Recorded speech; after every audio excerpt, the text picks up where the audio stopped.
The North Kivu province of Democratic Republic of Congo has endured militia conflicts for decades. Amidst this turmoil, the Mai Mai militia has left lasting emotional scars on countless women.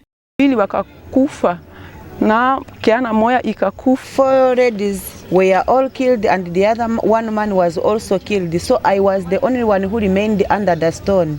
Many have endured rape, sexual violence, and exploitation. The sexual violence inflicted upon women has been brutal, leaving deep physical, social, and psychological wounds. Iwafe juwe tuyita balebeli batusange waka nibajja nibankwata ku mpaka nali nyina olubuto nga lwa mwezi 7.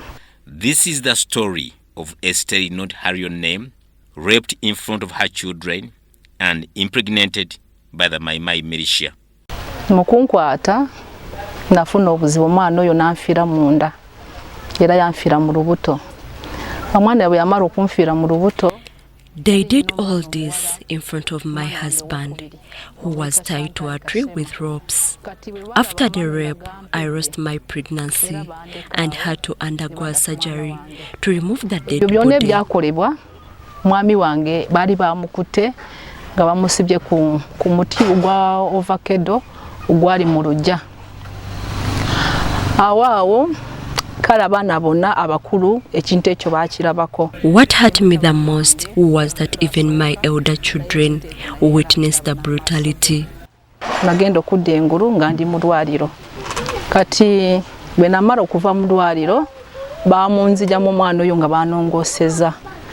I only recovered after being taken to Rankuba Health Center. It broke me. A few months later, the Mai Mai struck again. This time, they abducted her, dragging her to the Reunion Forest. It was the commander's turn. She spent 3 days in captivity, raped until she lost consciousness. Waddako ogw'2015 gwali mwezi gwa 4 abasatu abo basooka okunkozesa. 3 Mai Mai militias came back and abducted me. On the way to their camp, 3 men raped me. I cried, but there was no help. Nibankwata nibantwalira mukama waabwe. Oyo musajja bagenda nibamuntwala naye nali nga ndi bubi kubanga nali maze nabinaku 3. I spent 3 days in captivity, raped continuously by their commander until I blacked out. By God's mercy, when they went to search for food, I crawled away and escaped into the bush. This is the story of Esther, not her real name, raped in front of her children and impregnated by the Mai Mai militia. Nangamba lero tuveewo wano. Kubanga bisuse. That's when we decided enough was enough. It was time to leave our beloved home and find a place to survive. Depression took hold. I had sleepless nights, filled with trauma and nightmares. Eventually, with our 2 children and my husband, we moved near to Uganda border. A good Samaritan in Kyangwali Bunagana gave us a lift, and we crossed into Uganda, and we reached Kampala. Life in Kampala was tough. No food, no shelter. But the Catholic and Adventist churches helped us with food and temporary shelter. Because of our refugee status, they advised us to move to a settlement. A church mobilized the funds and we were directed to Kyangwali Refugee Settlement. At Kyangwali, officials received us warmly, registered us, and gave us food and a small shelter. Esther and other women from Kabindi village in Rushuru continue to bear the scars of Mai Mai conflict in North Kivu, in Eastern DRC. Sexual violence and exploitation have affected many women, now refugees, at Kyangwali Refugee Settlement. At